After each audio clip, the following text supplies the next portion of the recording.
Self-improvement is masturbation. Self-destruction. Yes, if you want to change your life, self-destruction is what you need. But how? You've probably watched a lot of YouTube videos on self-improvement, but did they help? If you're not taking proper action, you might fall into a loop, or you might be stuck in one. Why would anyone possibly confuse you with me? I don't know. So how do you free yourself from the loop? Let me tell you something about our world. If you're not tough, distractions will drag you down. You'll look back on your life with regret, wondering how you wasted time watching porn and scrolling on social media. Advertising has us chasing cars and clothes, working jobs we hate, so we can buy shit we don't need. The middle children of history, man. No purpose, no place. We have no Great War, no Great Depression.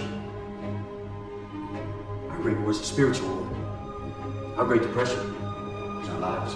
The difference between what you want to be and what you are right now is what you're doing. What's it all about? Is it about money, women, a good body, or the fleeting fame achieved through nudity? No, it's about you, the one who can attain these things. It's not about the objects, it's about the competence you possess, and that's being able to attain them when necessary. That's where greatness lies. You don't need shiny objects, you need the ability to acquire them so that you can afford them when needed. What are we? Consumers. Right. You're consumers. You're byproducts of a lifestyle obsession.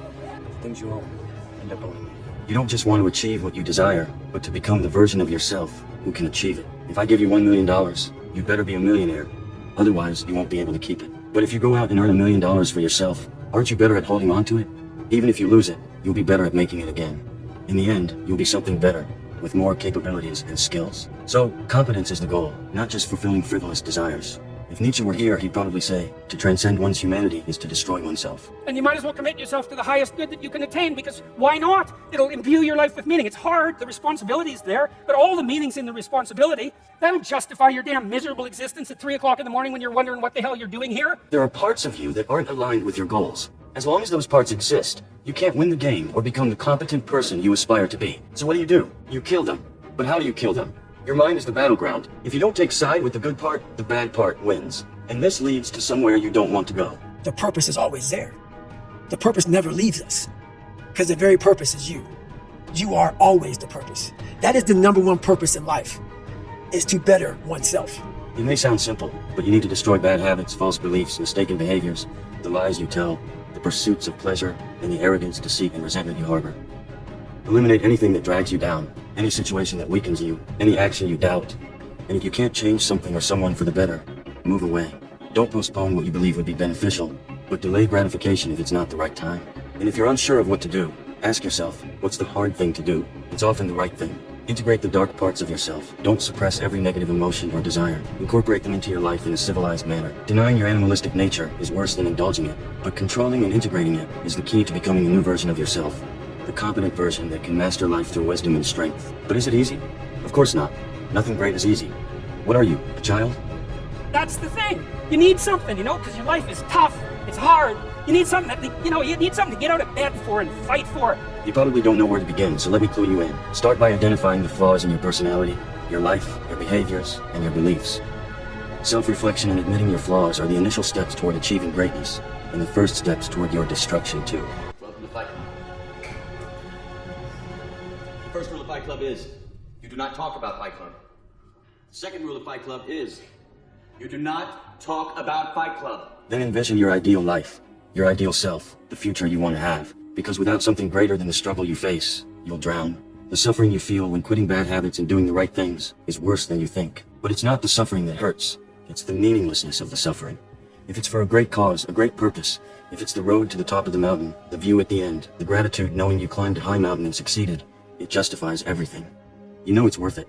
So if you have no great purpose, find one. Otherwise, you'll achieve no competence in life and be of no use to the people around you. You are looking for a way to change your life. You cannot do this on your own. All the ways you wish you could be, that's me.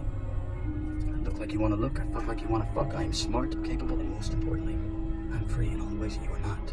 Reprogram your unconscious mind to build the personality and habits of a great person.